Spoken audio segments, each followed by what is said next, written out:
दोस्तों, यदि आप बिहार पुलिस, बिहार एसएससी की तैयारी कर रहे हैं तो आपके लिए वीडियो महत्वपूर्ण साबित होने वाला है, क्योंकि इस वीडियो में अभी हम लोग जो है 50 इंपॉर्टेंट प्रश्न को कवर करने वाले हैं और अपने तैयारी को भी जांच सकते हैं कि कितना लेवल तक जो है आपका इनकी तैयारी हो चुका है बिहार पुलिस कांस्टेबल के लिए, ठीक है, और बिहार एसएससी के लिए। तो चलिए हम लोग जो प्रश्न को स्टार्ट करते हैं। तो आज का पहला प्रश्न है कि निम्नलिखित बंगाल के नवाबों में से प्लासी के युद्ध में अंग्रेजों से कौन पराजित हुआ? अंग्रेजों से जो है ये पराजित हुआ है।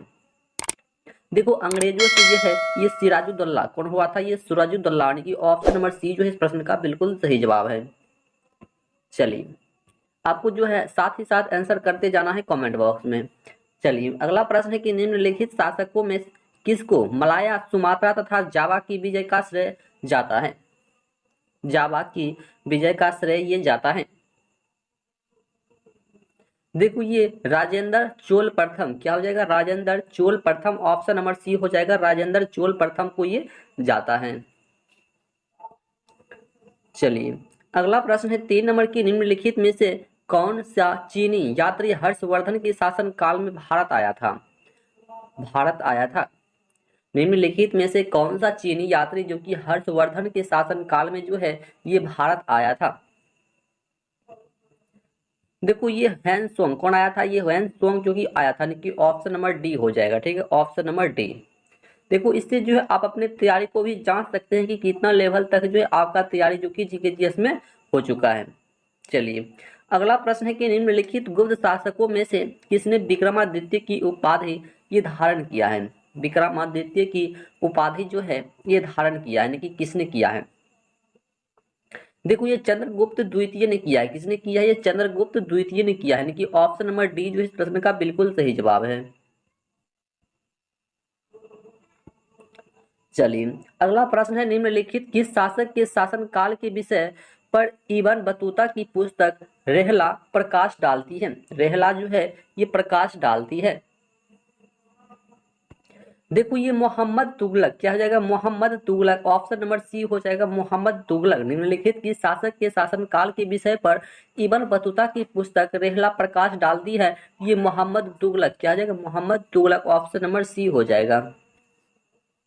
चलिए, अगला प्रश्न है 6 नंबर की निम्नलिखित में से किसके द्वारा विजयनगर राज्य की स्थापना हुई है? विजयनगर राज्य की स्थापना जो है ये किसके द्वारा हुआ है? देखो, ये हरियर एवं बुक्का के द्वारा हुआ है। किसके द्वारा हुआ है? ये हरियर एवं बुक्का के द्वारा जो है विजयनगर राज्य की स्थापना हुआ है।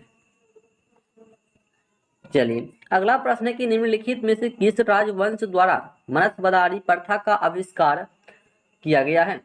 प्रश्न को फिर से समझ लीजिएगा कि प्रश्न है कि निम्नलिखित में से किस राजवंश के द्वारा मनसबदारी प्रथा का आविष्कार किया गया है? देखो, ये मुगल वंश के द्वारा किया गया। किसके द्वारा किया गया? ये जो मुगल वंश के द्वारा जो है ये मनसबदारी प्रथा का आविष्कार किया गया, ठीक है। मनसबदारी प्रथा का आविष्कार जो है ये मुगल वंश के द्वारा ही किया गया है।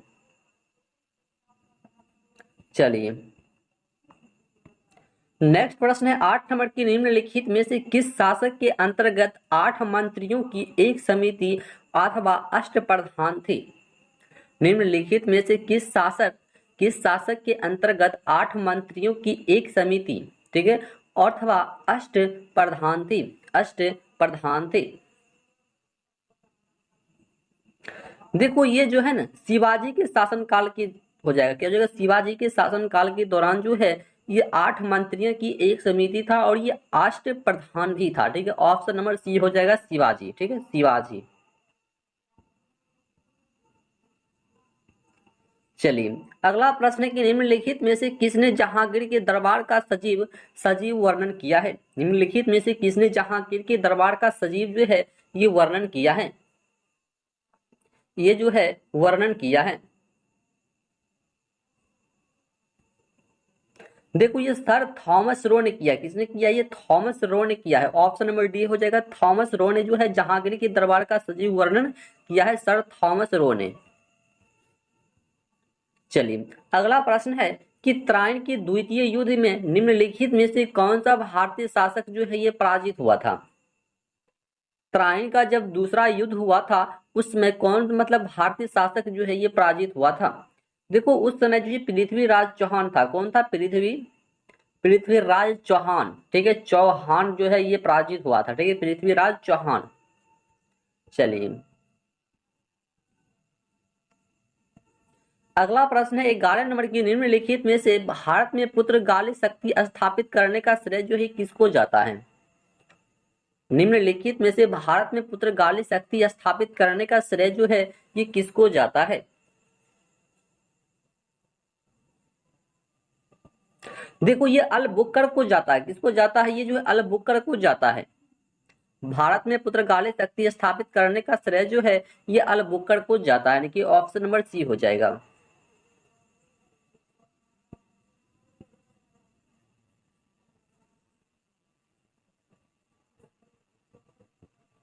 चलिए अगला प्रश्न है कि भारतीय संसद द्वारा इनमें से किसके उपरांत धन्यवाद धन्यवाद प्रकट किया जाता है? धन्यवाद जो है ये प्रकट किया जाता है, धन्यवाद जो है प्रकट किया जाता है। देखो ये भारत के राष्ट्रपति द्वारा संसद के दोनों सदनों को एक साथ संबोधन दिए जाने के बाद जो है ये किया जाता है, ठीक है, यानी कि ऑप्शन नंबर डी हो जाएगा इस प्रश्न का बिल्कुल सही जवाब। चलिए अगला प्रश्न का आंसर बताइए कि पंजाबी भाषा लिखने के लिए किस सिख गुरु ने गुरुमुखी लिपि को विकसित किया है? गुरुमुखी को जो है ये विकसित किया है, बताइए। प्रश्न को फिर से समझिएगा कि पंजाबी भाषा लिखने के लिए किस सिख गुरु ने गुरुमुखी लिपि को जो है विकसित किया है? देखो यह विकसित जो है गुरु अंगद ने किया है। किसने किया है? यह जो गुरु अंगद ने जो है पंजाबी भाषा में लिखने के लिए जो है गुरुमुखी लिपि को जो है विकसित किया है, ये गुरु अंगद ने किया है, ठीक है, ऑप्शन नंबर ए हो जाएगा गुरु अंगद ने। चलिए नेक्स्ट प्रश्न है कि भारत का अंतिम वायसराय निम्नलिखित में से ये कौन था? भारत का अंतिम वायसराय जो है ये कौन था? भारत का अंतिम वायसराय जो है ये कौन था?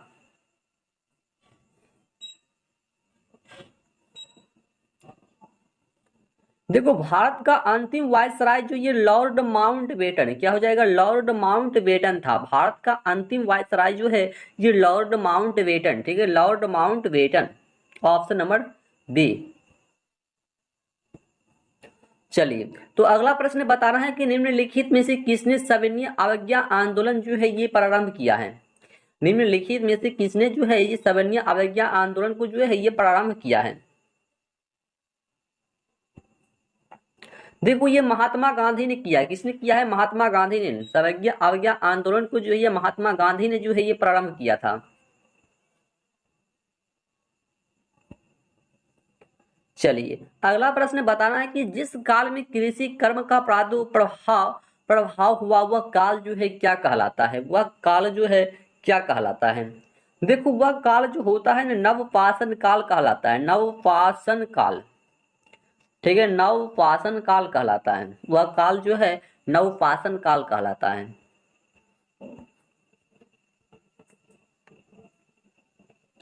चलिए अगला प्रश्न है कि निम्नलिखित में से कौन सा स्थान अपने गोदी बाड़ा बंदरगाह के लिए प्रसिद्ध है? ऐसा कौन सा स्थान है जो अपने गोदी बाड़ा यानी कि बंदरगाह के लिए जो है ये प्रसिद्ध है? बंदरगाह के लिए जो है प्रसिद्ध है। देखो ये जो है लोथल है, ठीक है, वह कौन सा स्थान है? वो लोथल स्थान है जो कि गोदीवाड़ा यानी कि बंदरगाह के लिए जो है ये प्रसिद्ध है, लोथल। चलिए तो नेक्स्ट प्रश्न है कि छठी शताब्दी ईसा पूर्व निम्नलिखित में से कौन जो है एक गणतंत्र था? एक जो है ये गणतंत्र था। फिर से प्रश्न को समझिए कि छठी शताब्दी ईसा पूर्व में निम्नलिखित में से कौन सा जो है एक गणतंत्र था? देखो ये मल जो है ये गणतंत्र था, ठीक है, मल, ऑप्शन नंबर सी हो जाएगा मल। चलिए अगला प्रश्न की बाबर की गुहाओं को अशोक ने किस संप्रदाय को दान में दिया था? बाबर की गुहाओं को अशोक ने जो है किस संप्रदाय को जो है ये दान में दिया था? दान में जो है ये दिया था। देखो ये क्या हो जाएगा ये आजीवक। बाबर की गुहाओं को अशोक ने किस संप्रदाय को दान में दिया था, ये आजीवक। ठीक है, ऑप्शन नंबर सी हो जाएगा आजीवक।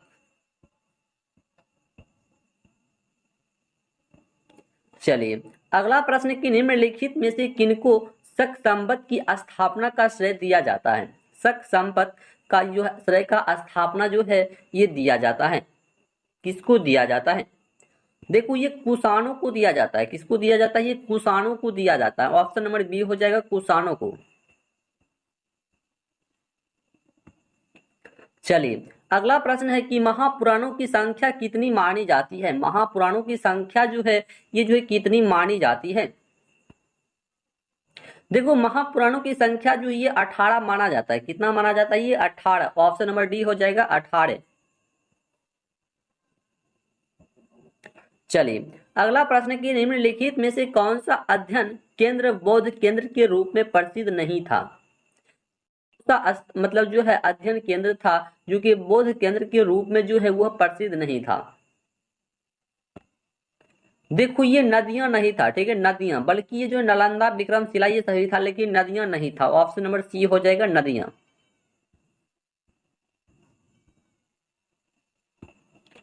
चलिए अगला प्रश्न कि निम्नलिखित में से फतेहपुर सीकरी के निर्माण का श्रेय किसको है। यानी कि फतेहपुर सीकरी का निर्माण जो है किसने किया था। फतेहपुर सीकरी का निर्माण जो है यह किसने किया था। देखो फतेहपुर सीकरी का निर्माण जो है अकबर ने किया था। किसने किया था, अकबर ने। फतेहपुर सीकरी का निर्माण जो है ये अकबर ने किया था। चलिए अगला प्रश्न है कि निम्नलिखित में से कौन अपने अनुयायियों द्वारा महबूब ए इलाही नाम से जाना जाता था। महबूब ए इलाही के नाम से जो है वो जाना जाता था। देखो ये शेख निजामुद्दीन औलिया, क्या हो जाएगा, शेख निजामुद्दीन औलिया। ऑप्शन नंबर सी हो जाएगा। ठीक है, ऑप्शन नंबर सी हो जाएगा। चलिए अगला प्रश्न है कि निम्नलिखित में से किसको कुतुब मीनार संपूर्ण करवाने का श्रेय मिला है। निम्नलिखित में से किसको जो है कुतुब मीनार संपूर्ण कराने का जो है ये श्रेय मिला है।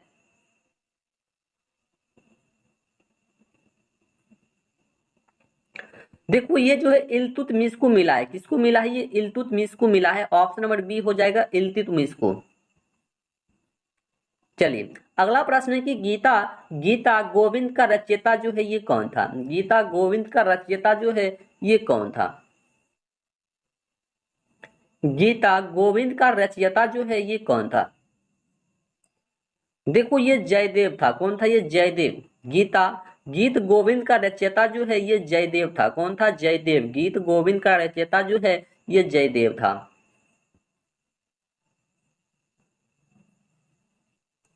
चलिए नेक्स्ट प्रश्न है कि भारत में इटली से कौन यात्री आया था। भारत में जो है इटली से कौन सा यात्री आया था, इटली से। देखो इटली से जो है ये मार्को पोलो। कौन आया था, भारत में इटली से जो है ना ये मार्को पोलो आया था। यानी कि ऑप्शन नंबर डी हो जाएगा मार्को पोलो। चलिए तो अगला प्रश्न है कि निम्नलिखित में से किसने भूदान आंदोलन प्रारंभ किया था। भूदान आंदोलन को जो है किसने जो है प्रारंभ किया था, भूदान आंदोलन को। देखो ये आचार्य विनोबा भावे। क्या हो जाएगा, आचार्य विनोबा भावे। निम्नलिखित में से किसने भूदान आंदोलन प्रारंभ किया था। तो देखो भूदान आंदोलन को जो ये आचार्य विनोबा भावे ने जो है ये प्रारंभ किया था, आचार्य विनोबा भावे ने। चलिए अगला प्रश्न है कि निम्नलिखित में से सती प्रथा का उन्मूलन किसने किया है। सती प्रथा का उन्मूलन जो है यह किसने किया है। देखो ये लॉर्ड विलियम बेटिंग। क्या हो जाएगा, लॉर्ड विलियम बेटिंग। निम्नलिखित में से सती प्रथा का उन्मूलन जो है किसने किया है, ये जो लॉर्ड विलियम बेटिंग ने किया है। ऑप्शन नंबर ए हो जाएगा। चलिए अगला प्रश्न है कि आनंद मठ का लेखक जो है ये कौन था। आनंद मठ का लेखक जो है ये कौन था। आनंद मठ का लेखक जो है ये कौन था। देखो ये बंकिम चंद्र चट्टोपाध्याय। क्या हो जाएगा, Bankim Chandra Chattopadhyay. Option number C हो जाएगा। आनंद मठ का लेखक जो है ये बंकिम चंद्र चट्टोपाध्याय था। ऑप्शन नंबर सी।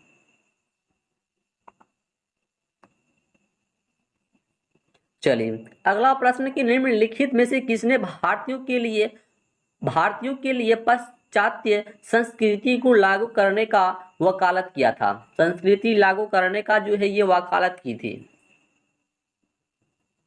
देखो संस्कृति को मतलब लागू करने का वकालत जो है किसने किया था? ये लॉर्ड मेकाले ने किया था। किसने किया था? लॉर्ड मेकाले ने। ऑप्शन नंबर ए हो जाएगा, लॉर्ड मेकाले ने किया था।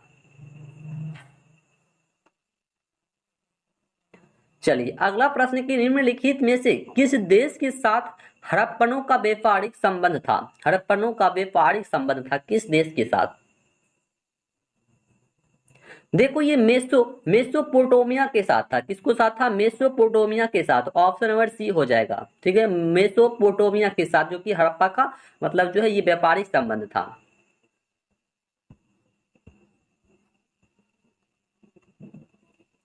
चलिए नेक्स्ट प्रश्न की निम्नलिखित में से कौन कौन वैदिक देवता नहीं थे? वैदिक देवता जो है ये नहीं था। वैदिक देवता जो है ये नहीं था।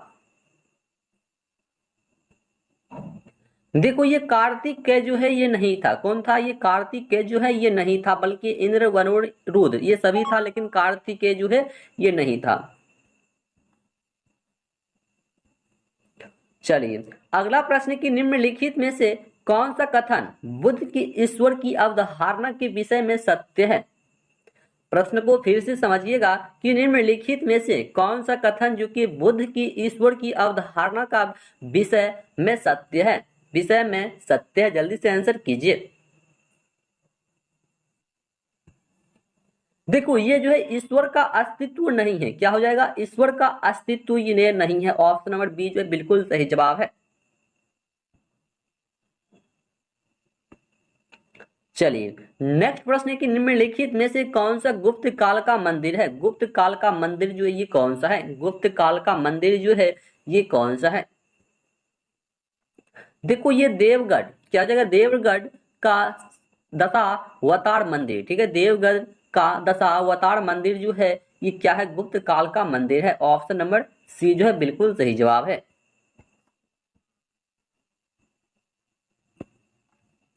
चलिए नेक्स्ट प्रश्न है निम्नलिखित में से कौन सा देश भारत के साथ सबसे लंबी सीमा रेखा बनाता है? ऐसा कौन सा देश है जो कि भारत के साथ जो सबसे लंबी सीमा रेखा जो है ये बनाता है? ऐसा कौन सा देश है? देखो ये बांग्लादेश। क्या हो जाएगा? ये बांग्लादेश जो है ये भारत के साथ जो सबसे लंबी सीमा रेखा जो ये बनाती है ये बांग्लादेश बनाती है। ठीक है, ऑप्शन नंबर डी, इसको बहुत अच्छी तरह से याद रखना है, बांग्लादेश। चलिए अगला प्रश्न है कि निम्नलिखित में से कौन सी नदी है जो कि गंगा की सहायक नदी नहीं है? गंगा की सहायक नदी नहीं है। देखो गंगा की सहायक नदी की हम बात कर ले, जैसे कोसी हो गया, सोन हो गया, ये राम गंगा हो गया, ये सब है, लेकिन यहाँ पर ऑप्शन नंबर सी जो है वेन गंगा ये नहीं है। ठीक है, वेन गंगा जो है ये नहीं है। ठीक है, और बिहार का शोक नदी जो इसी को कहा जाता है, बिहार का शोक नदी। ठीक है, कोसी नदी को। चलिए अगला प्रश्न है कि पांग जल विद्युत परियोजना जो है ये कहाँ स्थित है? पांग जल विद्युत परियोजना जो है ये कहाँ पर स्थित है? देखो ये हिमाचल प्रदेश में स्थित है। पांग जल विद्युत परियोजना जो है ये कहाँ पर स्थित है? हिमाचल प्रदेश में स्थित है पांग जल विद्युत परियोजना। ठीक है, हिमाचल प्रदेश में। चलिए अगला प्रश्न है कि इनमें सर्वाधिक वंशादित राज्य जो है ये कौन सा है? वंशाचित राज्य जो है ये कौन सा है इन सभी में से? बताइए, वंशादित राज्य जो है ये कौन सा है? देखो ये अरुणाचल प्रदेश हो जाएगा। कौन सा राज्य है ये? अरुणाचल प्रदेश।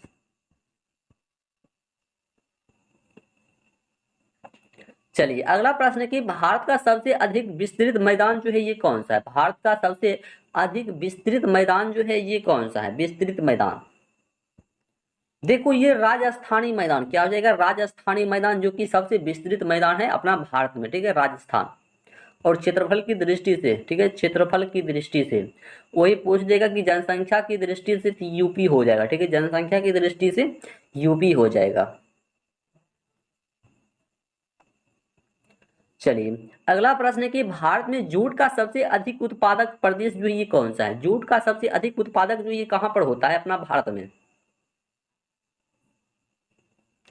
देखो जूट का सबसे अधिक उत्पादक जो ये अपना पश्चिम बंगाल में होता है, ठीक है। भारत में जूट का उत्पादक जो है सबसे ज्यादा जो ये पश्चिम बंगाल में होता है, जूट का उत्पादक पश्चिम बंगाल में।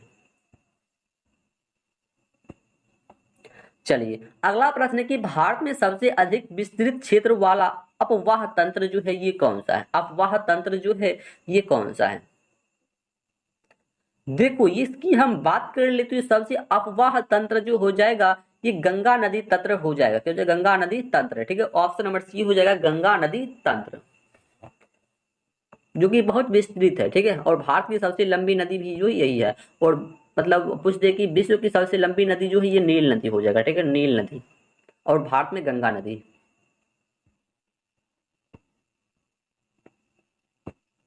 चलिए अगला प्रश्न है कि टोडो टोडो जनजाति निवास कहाँ करती है? टोडो जनजाति जो है ये कहाँ पर निवास करती है? देखो टोडो जनजाति जो होता है ये तमिलनाडु में निवास करती है। कहाँ पर करती है? तमिलनाडु में। टोडो जनजाति जो ये कहाँ पर निवास करती है? ये जो तमिलनाडु में जो है ये निवास करती है।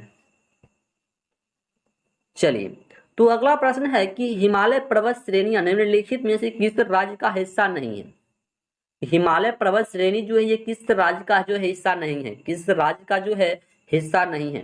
देखो ये उत्तर प्रदेश का नहीं है, बल्कि उत्तराखंड हो गया, सिक्किम हो गया, हिमाचल प्रदेश हो गया, ये सभी का, लेकिन उत्तर प्रदेश का यहाँ पर नहीं होने वाला है, ठीक है। और जनसंख्या की दृष्टि से यूपी जो है सबसे बड़ा राज्य है भारत में। क्षेत्रफल की दृष्टि से राजस्थान, ठीक है, राजस्थान जो कि क्षेत्रफल की दृष्टि से है। चलिए अगला प्रश्न है कि भारत में अधिकतम खनिजीकृत सेल तंत्र जो है ये भारत में अधिकतम खनिजीकृत सेल तंत्र जो है ये क्या है? ये जो है क्या है? देखो ये गोंडवाना, क्या हो जाएगा? गोंडवाना हो जाएगा। ऑप्शन नंबर सी हो जाएगा गोंडवाना। चलिए अगला प्रश्न है कि कौन सा रेलवे स्टेशन पहले विक्टोरिया टर्मिनस के नाम से जाना जाता था? विक्टोरिया टर्मिनस के नाम से जो है ये जाना जाता था। देखो ये छत्रपति शिवाजी टर्मिनल, क्या हो जाएगा? छत्रपति शिवाजी टर्मिनल जो कि जाना जाता था, छत्रपति शिवाजी टर्मिनल। चलिए अगला प्रश्न है कि इलायची की पहाड़ियां किस प्रदेश में जो है ये पाया जाता है? इलायची की पहाड़ियां, इलायची की पहाड़ियां जो है किस प्रदेश में जो है ये पाया जाता है? देखो ये तमिलनाडु में। कहां पर? तमिलनाडु में। इलायची की पहाड़ियां जो ये तमिलनाडु में पाया जाता है। चलिए नेक्स्ट प्रश्न है कि किस प्रदेश में क्षारीय मिट्टी का विस्तार सबसे अधिक है? क्षारीय मिट्टी का विस्तार जो है सबसे अधिक जो है किस किस मतलब कहां पर पाल रहा है? प्रदेश में, ठीक है, किस प्रदेश में, यानी कि अपना भारत में पूछ रहा है किस राज्य में है, ठीक है, किस राज्य में है। देखो ये यूपी में। कहां पर? यूपी में, ठीक है। ऑप्शन नंबर डी हो जाएगा यूपी में। चलिए अगला प्रश्न जो कि बहुत अच्छा प्रश्न है कि निम्नलिखित में से किस राज्य से कर्क रेखा जो है ये नहीं गुजरती है? कर्क रेखा जो है ये नहीं गुजरती है। किस राज्य से होकर कर्क रेखा जो है ये नहीं गुजरती है? देखो कर्क रेखा जो है अपना बिहार राज्य से होकर नहीं गुजरती है, ठीक है, कर्क रेखा, बल्कि ये छत्तीसगढ़ हो गया, मिजोरम हो गया, ठीक है, मिजोरम, त्रिपुरा, मिजोरम हो गया, त्रिपुरा हो गया, उसके बाद पश्चिम बंगाल हो गया, उसके बाद गुजरात हो गया। देखो कर्क रेखा जो है ना ये 8 राज्य से होकर गुजरता है, ठीक है। कर्क रेखा जो है ये 8 राज्य से होकर गुजरता है, लेकिन अपना बिहार से होकर नहीं गुजरता है, ठीक है। चलिए अगला प्रश्न है 50 नंबर की निम्नलिखित में से कौन सा क्षेत्र भारत का सबसे अधिक पेट्रोलियम का उत्पादक क्षेत्र है? पेट्रोलियम का सबसे अधिक उत्पादक क्षेत्र जो है अपना भारत में जो है ये कौन सा है जो कि पेट्रोलियम का सबसे अधिक उत्पादन करता है? देखो ये मुंबई, सॉरी मुंबई नहीं होगा, बल्कि डिगबोई, क्या हो जाएगा? डिगबोई हो जाएगा, ठीक है, डिगबोई। ऑप्शन नंबर बी हो जाएगा डिगबोई, ठीक है, डिगबोई, ठीक है, डिगबोई, जो कि सबसे अधिक पेट्रोलियम का उत्पादन अपना भारत में करता है, डिगबोई, ठीक है। तो हम लोग जो 50 प्रश्न को कवर कर लिए, और 50 प्रश्न से कितने प्रश्न कमेंट में जल्दी से आप बताइए कि कितने प्रश्न को आप जो है ये सही किए हैं, ठीक है। और अपना अंदाजा जरूर बताइएगा कि इतना प्रश्न को हम सही किए हैं। उसी अनुसार जो है हम अगले वीडियो में आपको जो है फिर से प्रश्न को लाएंगे कि कितना लेवल पर जो तैयारी आपका हो चुका है, किस लेवल पर आपका तैयारी और होना चाहिए। ठीक है, तो जल्दी से जाइए, आप कमेंट बॉक्स में बताइए कि इतने प्रश्न को जो आप सही किए हैं। ठीक है, तो चलिए मिलते हैं फिर से नेक्स्ट वीडियो में, तब तक के लिए जय हिंद जय भारत।